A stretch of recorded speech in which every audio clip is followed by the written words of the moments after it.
आता राज्यातील सर्वांसाठीच ही महत्त्वाची बातमी आहे। राज्यात पाऊस कधीपर्यंत सक्रिय असणार आहे, हवामान विभागाकडून महत्त्वाची माहिती देण्यात आलेली आहे। तीच माहिती आज मी तुमच्यापर्यंत HPN मराठी न्यूज चॅनलच्या माध्यमातून पोहोचवण्याचा पूर्ण प्रयत्न करते।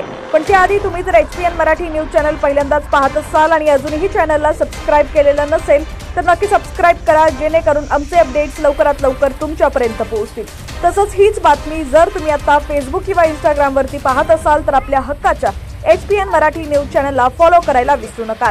गेल्या काही दिवसांपासून उघडलेल्या पावसानं कालपासून राज्यभरात पुन्हा धुमाकूळ घालायला सुरुवात केली आहे। महाराष्ट्रात ठिकठिकाणी मुसळधार पावसाच्या सरी कोसळत असून आणखी काही दिवस हे चित्र असंच राहणार असल्याचं दिसतंय। आर्थिक राजधानी मुंबईत आजही ढगाळच वातावरण बघायला मिळालं, हलक्या पावसाच्या सरी सुद्धा पाहायला मिळाल्या, त्यामुळे मुंबईकरांची मात्र चांगलीच तारांबळ उडाली। गणपती विसर्जनानंतर काही दिवस पाऊस उघडला होता, वातावरणातही गरमी जाणवू लागली होती।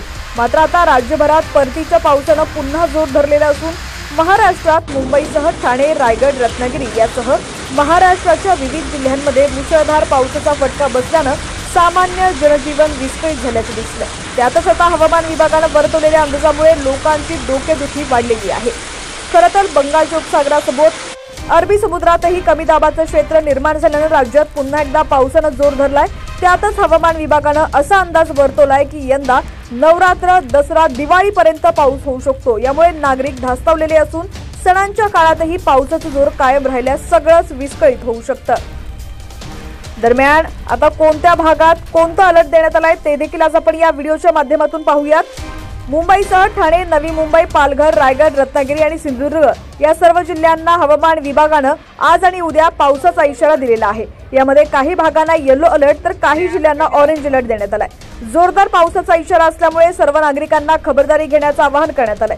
अत्यंत महत्त्वाचं काम असेल, गरज असेल तरच घराबाहेर पडा असंही नागरिकांना सांगण्यात आलंय। रायगड, पुणे घाटमाथा, छत्रपती संभाजीनगर घाटमाथा या भागात ऑरेंज अलर्ट जारी करण्यात आलाय।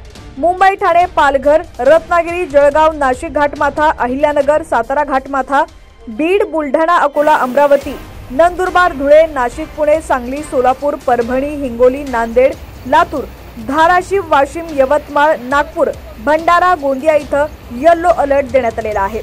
आता राज्यातील तुमचा जिल्हा कोणता आणि तुमच्या जिल्ह्यातील हवामानाची काय स्थिती आहे ती देखील आम्हाला कमेंटच्या माध्यमातून नक्की कळवा। पाहत रहा HPN मराठी न्यूज।